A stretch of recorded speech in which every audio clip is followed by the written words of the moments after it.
രാമനെയും ലക്ഷ്മണനെയും കൂട്ടി വിശ്വാമിത്രൻ വീണ്ടും മന്ദം മന്ദം യാത്ര തുടർന്നു. യാത്രാക്ഷീണം എന്തെന്നറിയാതെ കുമാരന്മാർ ഉന്മേഷവാന്മാരായി തന്നെ മുനിസത്തമ്മനെ പിന്തുടർന്നു. ഏതാനും ദൂരം പിന്നിട്ട് കഴിഞ്ഞപ്പോൾ നിബിഡോന്നതങ്ങളായ വൃക്ഷനിരകളിൽ അതിഗഹനമായ ഒരു കാനനം കാണാനായി. ശ്രീരാമൻ ആ കാനനത്തെ ചൂണ്ടി മഹർഷിയോട് ചോദിച്ചു, പുണ്യാത്മൻ, ആ കാണുന്ന കാനനം എന്തു മനോഹരമായിരിക്കുന്നു. അവിടെ ആരുടെയെങ്കിലും ആശ്രമം ഉണ്ടായിരിക്കുമോ?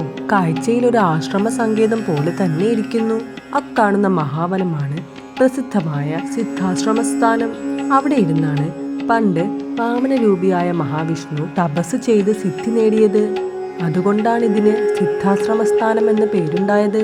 ഇവിടെയാണ് രാക്ഷസഗണങ്ങൾ യാഗത്തിന് ശല്യമുണ്ടാക്കുന്നത്. അധികം ദൂരമില്ല, ആശ്രമത്തോട് അടുക്കാറായി നമ്മൾ.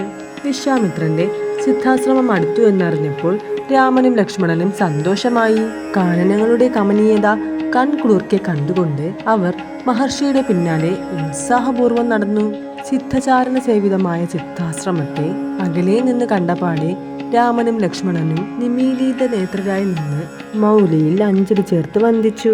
സുദീർഘമായ പദയാത്രയിൽ കുഴപ്പമൊന്നുമില്ലാതെ കുമാരന്മാരെ ലക്ഷ്യസ്ഥാനത്ത് എത്തിക്കാൻ കഴിഞ്ഞതോർത്ത് വിശ്വാമിത്രൻ കൃതാർത്ഥനായി, സംതൃപ്തനുമായി.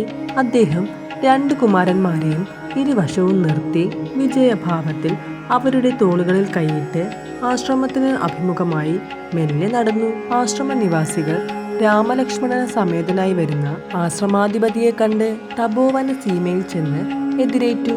അവർ കുമാരന്മാരെ കണ്ട് വളരെ സന്തുഷ്ടരായി. സൽക്കാര തൽപരരായ മാമുനിമാരെ പ്രണമിച്ച് ശ്രീരാമചന്ദ്രൻ സവിനയം അവരെ അതിൽ നിന്നും പിന്തിരിപ്പിച്ചു. പിറ്റേ ദിവസം യാഗനിശ്ചയ സൂചകമായി ഇന്ദ്രിയങ്ങൾ അടക്കി വിശ്വാമിത്ര മഹർഷി യഥാവിധി യാഗദീക്ഷ കൈക്കൊണ്ടു. പ്രഭാതകൃത്യങ്ങൾക്കു ശേഷം ശ്രീരാമചന്ദ്രൻ വിശ്വാമിത്രനെ സമീപിച്ച് സവിനയം അറിയിച്ചു, ഗുരു, രാക്ഷസബാധയിൽ നിന്ന് യജ്ഞരക്ഷയ്ക്കായി ഞങ്ങൾ എപ്പോഴാണ് തയ്യാറാകേണ്ടത്? രാമചന്ദ്ര, യജ്ഞദീക്ഷിതനായ മാമുനി ശ്രേഷ്ഠൻ 6 ദിവസത്തേക്ക് മൗനവ്രതത്തിലാണ്. കുമാരന്മാർ 2 പേരും അതുവരെ ആശ്രമത്തിന്റെ സംരക്ഷണ കാര്യത്തിൽ ജാഗരൂകരായിരുന്നാൽ മതി. മുനിജനങ്ങൾ പറഞ്ഞതനുസരിച്ച് രാമനും ലക്ഷ്മണനും ചാപബാണങ്ങൾ കയ്യിലേന്തി അത്യന്ത ജാഗ്രതയോടെ ആശ്രമ പരിസരത്തിന് കാവൽ നിന്നു.